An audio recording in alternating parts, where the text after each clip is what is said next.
Hai semua, selamat datang di channel Baca Saham. Pada video ini, kita akan membahas satu saham Lokeng Hong dengan PBV 0,4 kali dan laba yang berlipat ganda. Apakah saham ini masih sangat murah? Tapi seperti biasa, semua pembahasan ini bukan rekomendasi dan hanya informasi.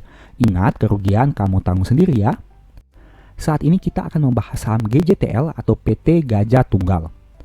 Ini merupakan struktur pemegang sahamnya di mana Pak Lokeng Hong ini punya kepemilikan 180 juta lembar atau sekitar 5,17% dari total keseluruhan saham.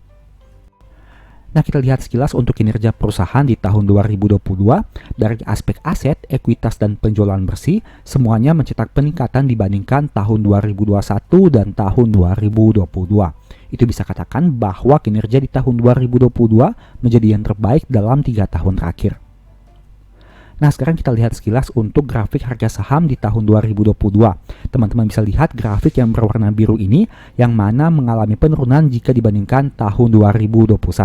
Bahkan sempat menyentuh angka terendah dengan harga 560 pada harga penutupan di tahun 2022 khususnya pada Q4. Nah, kita lihat sekilas untuk prospek bisnis perusahaan di tahun 2023 ini. Untuk detail selengkapnya, teman-teman bisa baca pada tampilan berikut ini.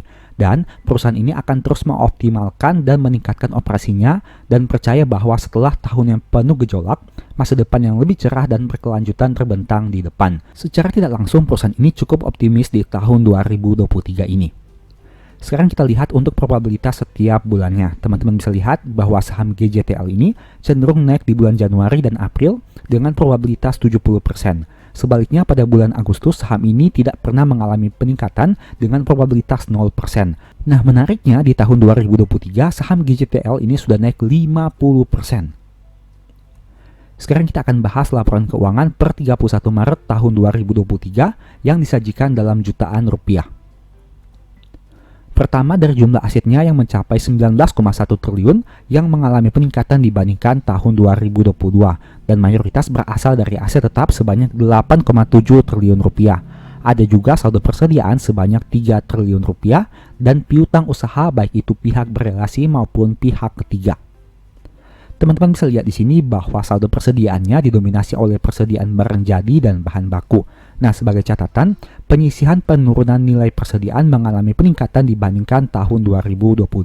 Dan hal ini bisa berarti dua sisi. Yang pertama, persediaan perusahaan ini cukup tidak berputar sehingga mereka membutuhkan biaya untuk melakukan penyisihan penurunan nilainya. Dan yang kedua, perusahaan ini cukup konservatif mengingat ada kemungkinan persediaannya yang tidak terjual. Kemudian kita lihat dari aspek piutang usaha yang mana mayoritas berasal dari dolar Amerika Serikat sebanyak 1,8 triliun dan ada juga saldo rupiah sebanyak 1,85 triliun. Jangka waktu rata-rata kredit penjualan barang adalah 30 hingga 180 hari dan tidak ada bunga yang dibebankan pada piutang usaha. Berikutnya dari aspek liabilitas dengan jumlah 11,7 triliun rupiah yang jika kita bandingkan dengan saldo kasnya, tentu saja perusahaan ini butuh sumber dana yang lain apabila ingin melunasi seluruh hutangnya. Mayoritas berasal dari hutang obligasi sebanyak 2,5 triliun rupiah. Ada juga hutang usaha pihak ketiga sebanyak 2,1 triliun rupiah.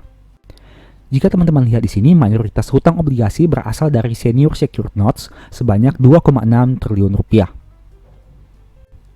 Untuk saldo ekuitasnya berjumlah 7,4 triliun yang mana mayoritas didominasi oleh saldo laba yang belum ditentukan penggunaannya. Kita masuk kepada aspek laba rugi dengan penjualan 4,4 triliun yang mengalami peningkatan dibandingkan tahun 2022. Dan karena kenaikan penjualan yang lebih besar dibandingkan beban pokoknya, menyebabkan laba kotor perusahaan masih bisa tumbuh dari 641 naik menjadi 881 di tahun 2023 ini. Dan menariknya, ada keuntungan selisih kurs yang dicatatkan di tahun 2023 ini sehingga bisa mendongkrak laba perusahaan. Kita lihat sekilas untuk rincian dari penjualan bersih perusahaan, di mana mayoritas berasal dari penjualan ekspor sebanyak 584 untuk pihak berelasi dan penjualan lokal sebanyak 3,2 untuk pihak ketiga. Teman-teman bisa baca di sini bahwa ada penjualan kepada pelanggan yang melebihi 10% dari jumlah penjualan bersih perusahaan, yaitu penjualan kepada GT Tire sebanyak 10% dari jumlah. Berikutnya dari aspek beban pokok penjualan, mayoritas berasal dari bahan baku yang digunakan sebanyak 2,2 triliun rupiah. Nah, kita lihat di sini ternyata laba per lembar saham mengalami peningkatan yang signifikan jika kita bandingkan dengan tahun 2022, di mana dari yang awalnya 71 naik menjadi 265 di tahun 2023. Untuk laba yang didistribusikan juga mengalami peningkatan yang sangat signifikan dari 71,4 menjadi 265 di tahun 2023 ini. Kita lihat sekilas untuk historical EPS, teman-teman bisa lihat bahwa kinerja di tahun 2023 ini menjadi yang terbaik dalam 4 tahun terakhir. Bahkan untuk Q1-nya jika dibandingkan dengan tahun 2022 terjadi peningkatan yang sangat signifikan bahkan berlipat ganda. Kemudian dari aspek dividen, saham GJTL ini tidak konsisten membagi dividen setidaknya saat video ini dibuat. PER-nya 2,7 dengan PBV 0,4 kali, yang artinya dengan modal 2.100, saham ini hanya dihargai dengan angka 840 saja.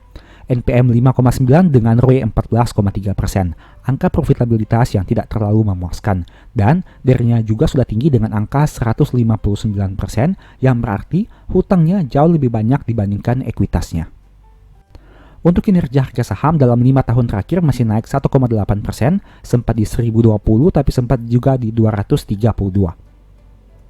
Nah, untuk historical PBV rata-rata 3 tahun terakhir adalah 0,34 kali dan saat video ini dibuat diperdagangkan di atas rata-rata PBV-nya. Dulu sempat di atas 0,46 kali, tapi sempat juga turun di bawah 0,28 kali. Demikianlah pembahasan singkat saham GJTL. Selalu ingat bahwa video ini bukan rekomendasi dan hanya edukasi. Segala risiko kerugian menjadi tanggung jawab kamu sendiri. Apabila kamu ingin mempelajari metode nabung saham dan dividen investing, mungkin ebook strategi nabung saham ini bisa membantu. Apabila kamu ingin mempelajari analisa fundamental dan money management, mungkin ebook The Stock Market ini bisa membantu. Dan apabila kamu ingin mempelajari analisa laporan keuangan, mungkin ebook ini bisa membantu. Untuk detailnya silahkan baca pada tampilan berikut ini.